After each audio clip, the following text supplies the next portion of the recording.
In this video, I'm going to show you how to add trusted connections in Roblox. So first you're going to click at the top, at the bottom right on more, and then go down and click on settings, click account info, and here you're going to make sure you verify your phone number. So add a phone number, verify it, verify your age, and maybe you have to add like ID or something. So make sure you have just verified everything here. After you do this, you're going to go back home and you're gonna see this plus button, so click on it and click on my QR.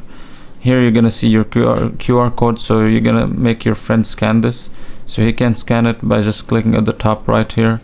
So he will be able to scan this and you will be able to add a connection. So you can also scan his just by clicking here at the top right. So if you want to share your profile, you can just click on the share profile link and this will share the profile, and this way you can add connection. Make sure to leave a like and subscribe.